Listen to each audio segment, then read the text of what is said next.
no? I think sasabay yan sa Sigabo, no? Itong Richard and Gerald Anderson, tapos nandun din si Barbie Imperial, no? So yan. At sa nakita natin top 25 best teleseries. So top 3 ay galing sa ABS-CBN. So whether like it or not, iba pa rin yung uh, teleserye o drama sa ABS-CBN. Kung baga, sa Mexico pa lang, number one nagpo-produce ng drama is Televisa. Sa Pilipinas naman is ABS-CBN. So dati, telenovela. Kasi ang for me, ang napauso sa word na teleseries is ABS-CBN. I think sa ABS-CBN yun nagsimula yung word na teleserye. Kasi dati ang tawag dyan teledrama or telenovela. Ngayon, teleserye na. So, ang una ata na nag-uso sa word na yan is ABS-CBN.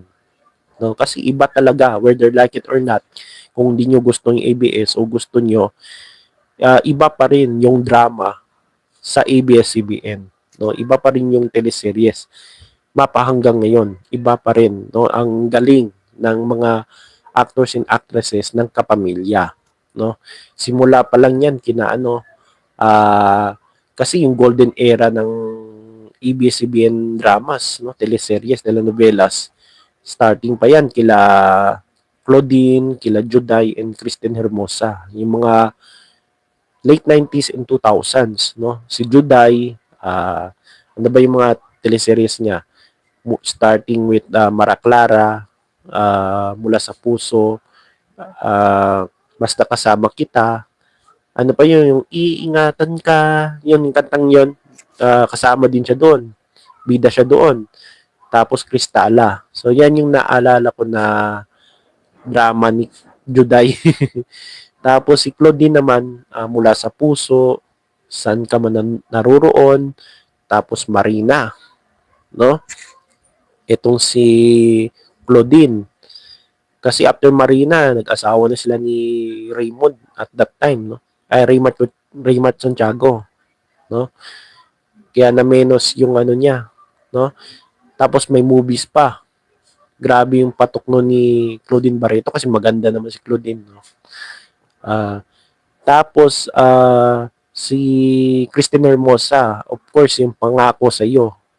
Kung saan yung teleserye na yan, kasama with Jericho, ayan yung kauna-unang Filipino drama na naipalabas sa iba't ibang bansa sa Asia.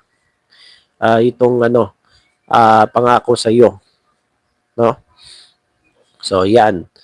So mula Claudine and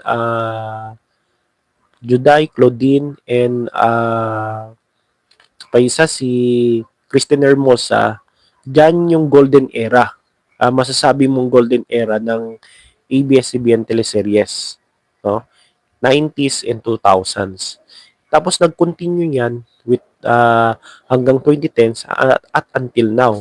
Kasi nung 2010s, ang sumikat talaga is yung mga love teams. So diyan na talaga nagsimula yung mga ano. Kasi dati naman yung love teams no, sa ABS-CBN.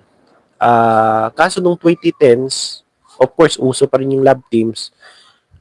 Pero ang pagkakaiba, kasi ngayon, yung mga love teams ngayon is stick to one. No? Halimbawa, Katniel, Jadine, and Lisken. No? Noon, yung mga actors, no, actresses, iba't iba yung kanilang mga yung mga kalab team nila, no? Unlike ngayon na stick to one, no? Halimbawa si John Lloyd, no? Mas sumikat pa yan yung love team nila with Bea.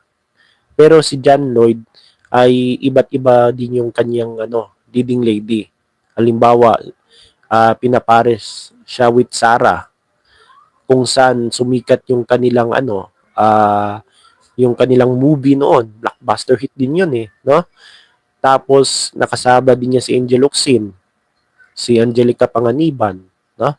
Pero mas sumikat talaga yung kay love team nila with Bea Alonso, no? Pangalawa, itong si Piolo Pascual, yan. Ah, Sumikat siya nung kalab team niya si Judian Santos. Pero iba't iba din yung love team niya, no? Naging kalab team niya si Claudine Barreto, no? Si Angel Locsin, no, kalab team niya, no? At iba't ibang mga actresses, no? So yan si Juday ay si Piolo Pascual, si Dingdong Dantes, no? Mas sikat 'yan, no? Dahil mas sikat yung love team nila with Marian Rivera. Pero before Marian Rivera, pinaris itong si Dingdong sa iba't ibang mga karelasyon pa nga niya noon si no? Una si Antoinette Tos, so naging love team niya 'yon. Tapos sunod si Karil, no? Naging kalab team niya sa Encantadia noon, no? At si Tanya Garcia din, no? Nakalab team din niya, no? Dalawang teleserye, I think, tatlo, dalawa, no? So yan ang yung mga actors noon, iba't ibang love team. Pero meron din silang love team na mas sumikat pa. Halimbawa kay John Lloyd, yung John Lloyd Bea, talaga yung sumikat noon, no? Ngayon parang stick to one nga, no? Jadine, uh, Katniel,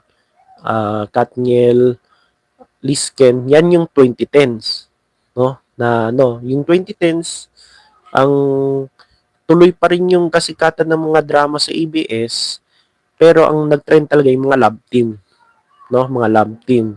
Plus yung Coco Martin, no? So yan, yung 2010s. So until now, mula noon hanggang ngayon, yung ABS-CBN pa rin yung yung talagang magaling pagdating sa teleseries, sa drama. No? So whether like it or not, talagang ABS-CBN pa rin. So makikita mo rin no? Sa top 10, karamihan dito ABS-CBN no? Itong GMA naman, maganda rin naman yung kanilang mga drama, no? Maganda rin yung kanilang drama, no? Pero wala pa rin tatalo diyan pagdating sa kapamilya.